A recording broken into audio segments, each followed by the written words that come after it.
am Oluwatosi Olajide. All right, so I am not alone today. I am with someone. His name is Oluwatosi too. You're welcome. Hello, thank you so much for introducing me. Not to mention. My name is Tosin Ikuyiminu, and it's great to join the show with you. You're welcome. It's the maiden edition, and both of us will anchor the program. Yes, we will be anchoring the program, the Lagos Youth Show on Lagos Television. All right, so you want to say something? Interestingly, I wanted to just remind you and remind our viewers that we have a lot in store for us today. Definitely. In fact, we are going to be having a guest to join us, and we're going to be having an interesting conversation. So today, all right, don't let me talk too much. Let's go on a quick break. When we get back, we have a lot for you. Welcome back to the Lagos Youth Show. Like Tosi initially said, we have a lot in store for us today, and we're going to be having a very interesting conversation, particularly as regards young people in Lagos State. Yeah. I've been wanting to ask Tosin, Okay. what is that thing that makes, a young person different from a young person, particularly in Lagos, different from every other young person? From every other young person. Hustle spirit. Right? The hustling mentality. Yes. And that's something interesting we are going to talk about today. Because, fine, we know that Lagos is one land made with big opportunities for young people, but most of the time we really don't talk about the challenges as well. So let's see.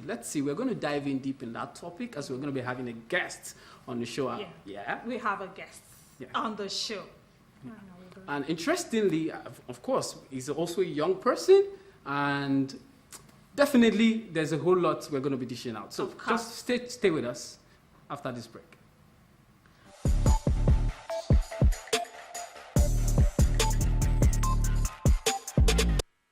Welcome back to the Lagos Youth Show. All right, so before the break, we talked about we having a guest on the show today. So today we have a guest with us in the studio, and our guest will be talking to us on thriving as a young youth in Lagos, challenges, opportunities, and way forward. So that's what we'll be talking about today. Our guest today on the show is Mr. Oluwafemi Ojo. Yeah, he is the Special Advisor, Partnerships and Innovations to the Executive Chairman Ifako Ijaye Local Government in Lagos State. All right, so we have our guest in the studio. You're welcome, Mr. Oluwafemi Ojo. Thank you. Thank you for your time. Thank you so much for joining us, Mr. Femi. Like the topic itself, it's made clear. We have, particularly, this is Lagos. A lot of times we are quick to talk about the opportunities, but we're a bit curious because we went through your profile and we realized you've done quite a number of things as a young person here in Lagos. So just take us through a little bit about yourself and how you have been able to, get to the level you are today, notwithstanding the challenges being a Lagosian. Okay, so thank you, and again, thank you for inviting me. Right, to start by saying that Lagos is a land of opportunity for everyone, and again, it's just an open check, for young people in this state. And so for me, my story was that I came to serve in Lagos, right? I came to serve in Lagos, and I was a youth corper. I was one of the best youth corper when I was serving under my tenure in Lagos. During my time I served in Lagos, right? And I worked at Lagos State Environmental Protection Agency. Interesting. In Lagos, that's where I served, and I started my career.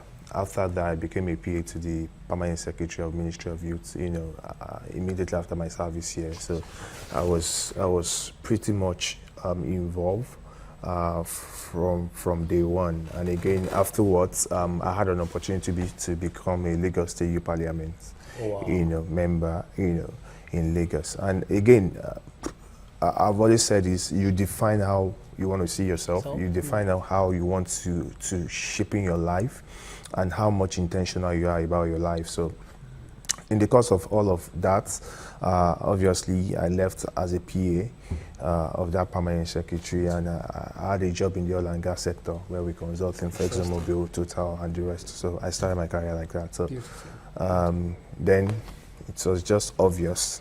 Again, for me, all this being said, I was intentional, and one factor for me is God. You know, not leaving God out of everything I do has actually helped me thus far. You know. And right now, I have my principal, which is Prince Usman Akombi Hamzat. You know, yeah. So that's who I work with. Thank you. Okay, so to say you're one of those that came to Lagos and got the opportunity and used it well. Absolutely. We can actually say that. Absolutely. In fact, one of the key words I took out of what she just said is intentionality. So it's one of the things you need to do, particularly in the land of opportunities. You need to be intentional about every single thing you get. But interestingly, you know, I love the fact that you mentioned you've done a lot of things around young people, youth. So just tell us, what do you think are those challenges? I believe yourself, you would have gone through some challenges, notwithstanding Thrive. So what do you think are those challenges young people in Lagos particularly, you know, face in their everyday life? It's just normal. Like, it's not just the young people again. It's everybody that faces challenges, be it the rich, the poor, probably the middle class. Everybody faces their own challenge. It depends on, you know, where you find yourself and what you can classify as a challenge, you know, to yourself. For me, you know, basically on my work, obviously challenges will come, right? And again, it's just for you to know how best you can actually resolve that. So for young people across board, there's no definition of challenges being faced by young people, right? Let's say you are a cobbler, you face different challenges, and probably you're a teacher, you face a different challenge. You know, you're a public servant, there's a different challenge. So it depends on where your table is, where you are sitting. You know, that's where that defines what challenge. All right, so I think, all right, sorry to cut you. I think naturally every work has a challenge, but then I still feel youths general, there's just this general thing youths face. All right, say a graduate, one who graduates from school and not having a job, or let's say you just graduated and at the age of 27 or 28 with ASU strikes and the like, and you go to get a job, and at the point of getting the job, you have you're hearing you must be so age before you can actually get this job. I think it's a challenge for the youth as well. So let me answer that question. Most times, it's always sweet for us to come out to say there's no jobs, or there are no jobs, you know, because we find ourselves in this part of the world where we already believed or have that, you know, at the back of our mind that, okay, if you don't know somebody somewhere, we can't get a job, right? You know, for some, that's a school of thought. But, you know, what I will say, and I will cite an example. I remember during COVID, and there was my former colleague, she's a woman resource manager. She reached out to me, Femi, I need like 20 people to come work in an XYZ company, right? And I know a lady that was in my DM then, she needed a job. And she's a graduate of one of these fantastic universities. And again, I just said, can you just shoot me your resume? She doesn't even understand what a resume is. Like I said, can you just share me your CV? She doesn't. I'm not trying to overflog this. She does not understand what a CV is. She's a graduate. Wow. And so I remember a guy that came to do an internship in probably when the oil and gas company I worked with. And I said, okay, can you just help this lady to make up a CV? The guy wrote a CV for her, even without seeing her. I gave him some quite information and all of that. Because the HR knew me, she got that role. After the role, she could not maintain that position. After 3 months, she was sacked. And this just boils down to the fact that most of our young persons just have their certificates, right? Most of our young persons, I wouldn't say everybody is a mediocre, but one of the challenges that we have in this part of the world is we don't do much of research, even in our career path, to know, okay, what's happening right now, what's trending in my career path, how best can people see my best passion out there, you know, and not just probably what you've been taught in the university or something like that. So I feel that's how it works. Unless we don't want to tell ourselves the truth, basic truth is that people burn candles, right? And what I mean by people burn candles is nobody wants to know how you get the result. Everybody wants to see his result. As a matter of fact, if today there's nothing special about me, or there's nothing you feel like I could add value to this show, you wouldn't invite me. Exactly. Right? It's not everybody that you can invite to for a show, right? So for me, I'm just being practical about life to see how life works, and that's my direction. It's not more. You know, every time everybody wants to blame the government, and because I work there as a young person, right? There's opportunity. And I have a lot of young people in different states. They are SSAs to the governor, special advisors to the governor, and we have good relationships, and they are adding value in one way or the other. Exactly. So for me, there are folks where you don't even know anybody, and that opportunity will come for you if you really have the right value. All right, so right now, I'm actually not talking about you knowing someone or not knowing anybody. I'm talking about the challenge of not even getting it at all because of the age constraint now. Okay. Do you understand? So let me jump in. I think we've left that the ages of the age rather, where we talk about age constraint. I think I still see it probably. So probably let me tell you for free, if you are good at what you are doing and you can add value to any organization, you get that role. Yeah. I can tell you, if maybe you are I'm very, actually very good, And I agree to that. if you are very, very good, Yes, and I you got will get the role. Yes, So, of course. sorry, I forget. agree to that. I got my first job while I was 17. So, like, I was working as an admin assistant in a very big company. So, and I started as an intern. Are So, you sure? yes, I did. I went to proper interview process, and they figure out that, oh, this guy has something valuable to offer. Which boils into what a very popular friend of mine used to say, what's the point of having a certificate when you don't have certificate? All right, so okay, fine. We've talked about, okay, we can actually call everything you've talked about actually part of the challenges as well. Yeah. So with those that are not employable, because from what you said, I can actually pick that, and probably the lady that you cited is actually not employable because she worked for some time and she could not work. Maybe she's not one who could actually work somewhere. Maybe she could find something, I don't know. Of course. But then with that, we can actually, okay, let me now ask you, what do you think should be done with what you cited, with what the youths do? What do you think can be done Differently. So the truth is, if you agree with me, and this is very, and I say this often, you know, when your parents give birth to you, you know, there's a pathway of training you have in every home. Yeah. And Yoruba used to say that, most young people, or most people, when you get to that level, when you are intentional, and you now find yourself on that table, that's when you can get it. You can't imagine you send a young person to the university, at the end of the day, you're still looking for a job for that person, right?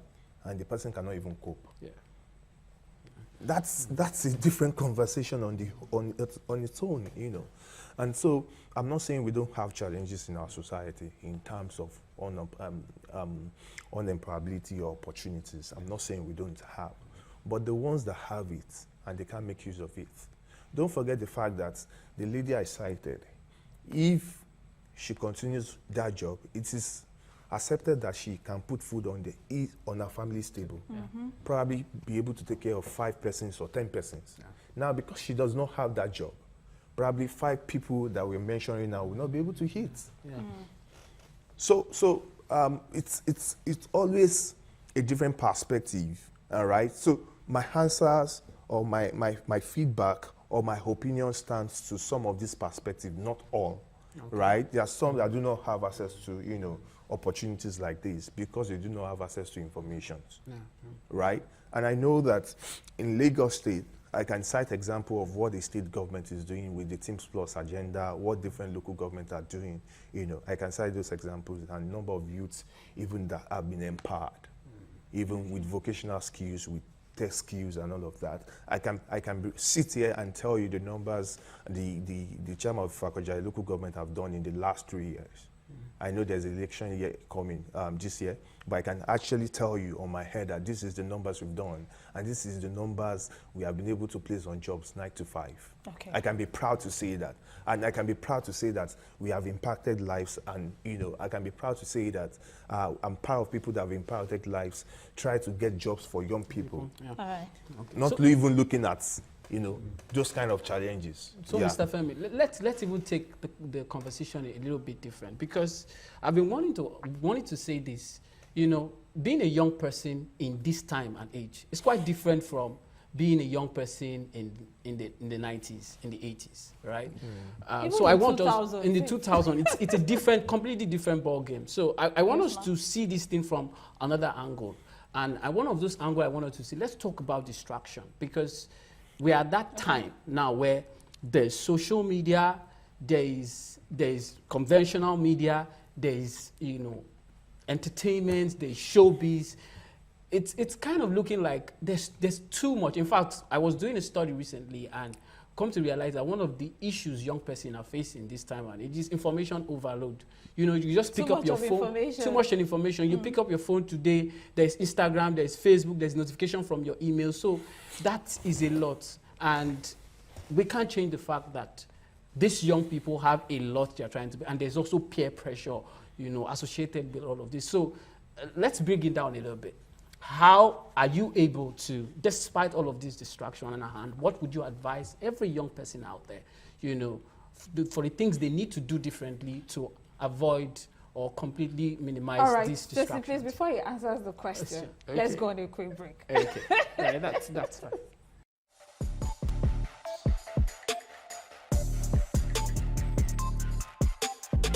Significant challenges we are having as a youth in Nigeria. As for me, number one is unemployment. Despite the fact all the youths, are trying their possible best to get a skill. So after the skills, after going to school, later they have nothing to do. Major challenges I face as a youth in Lagos State is profiling, especially on the mainland. A lot of people judge you by your looks and your dressing. Think you are not capable of the job or not. Even the police to profile youth as criminals because of their style of dressing and all. I think one of the challenges we are facing in this Lagos State are balancing work and personal life. Like, to my own thinking and to my own definition, going to work from 8 to 5, you don't have anything to do. Like, you don't have your personal life to live. You even have other occasions to attend. You're not able to attend it. You have other things to do. Go out with your friends, hang out, as per family occasion. You don't have those times to even balance it up with your personal life. You just have, the only thing you have is work. There's not anything about your personal life to do. A number of challenges we face in Lagos, Nigeria. So there are peculiar ones. I know now. The one I face currently, I'm a student, an IT student, and where I'm doing my IT, I'm not even getting paid, and it's stressful because I have to leave my own job, coming here, and then I don't even get money for it. So it's a hassle having to calculate all of the expenses I have, like, seriously. But we are surviving it anyways. Aside that, there's the feeding, the high cost of everything, the inflation. It's a terrible thing to be in Lagos, Nigeria. Yeah, for me, I would say high cost of living, because as we all know, Lagos is one of the most expensive cities, and young people tend to struggle with, affording basic needs. It's just that you have the money, you spend on your necessities, and it will look as if you spent on nothing. Like, you spent you spend it on what's not okay or what's not necessary. So I think for me, striving youth, like one of the challenges is high cost of living. Yeah, high cost of living.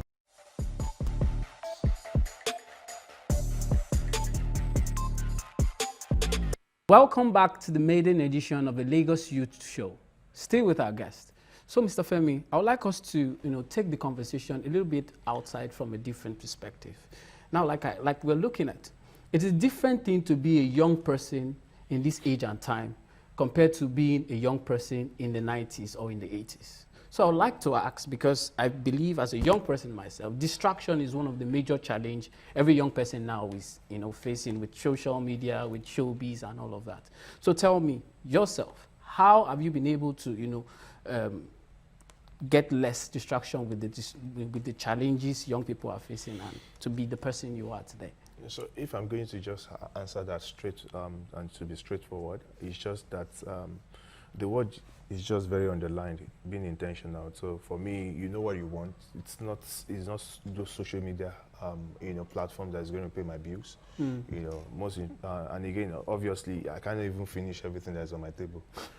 So that's it for me. So I use social media, but I have social media platforms that have been advantageous to my career path, in terms that have helped my career and all of that. So that works for me over years. And I know that some people, some handles work for them, but obviously, you should know what works for you, and you work with what works for you. Okay. All right. So I would like to go tilt a bit to your work. Okay. All right. So you're the special advisor to the chairman of Ifakojaye local government on partnership and innovation. All right. So how have you been able to affect the youth with this? When it comes to partnerships, obviously public-private partnerships, right, with private organization, development partners, and again, public agencies, that's what we do. And so, like I said, if I do a rundown of projects that have been done, right, it's just youth empowered in terms of youth employability, in terms of 9-to-5 jobs, placing them on job placement, internships, vocational training, back-to-back, supporting MSMEs, giving them grants to support their businesses. These are just it. So if I'm going to give you numbers in the last 3 years, we'll be able to affect lives of about 3,655 young people, across the Ifakojaye local government, right? Wow. And so it's still building up, in terms of what we're trying to do. I know this year alone, we've talked about partnering, with different development partners to train. And again, after training, we are giving them not just training. Most times in this part of the world, we just want to label vocational skills as bringing people together to just train. No, it's more than that. After training, there's mentorship, and we actually equip them. And again, we support them to open their businesses with CAC. Yeah. All right. So it shows you've actually tried as a youth. As a young person? Okay, so as a young person, empowering the young person. So we can say, how do they say this thing? For youth by youth. Okay. Yeah. No, I really want, we rise by lifting others. The popular tagline, right? That's what actually we rise by lifting others. Fantastic. So just to change that narrative, that would not happen without the support of the executive chairman, right? Yeah. As much as obviously in a public sector, I think I may be wrong. What I feel is you are successful. Your success is determined by your principal, right? And that's how I see it. That's it. Special shout out to the executive chairman. Yeah. All right, so it's a wrap. We'll be wrapping things up today on our first, on the maiden edition of the show. So it's the first of its kind, and I trust you guys enjoyed today's show. Absolutely. And subsequent ones will come. So just expect to get more from the Lagos Youth Show. All right, so we'll come your way again some other time. I am Oluwafemi Ojo. And I am Tosin Ikuiminu. Thank you so much for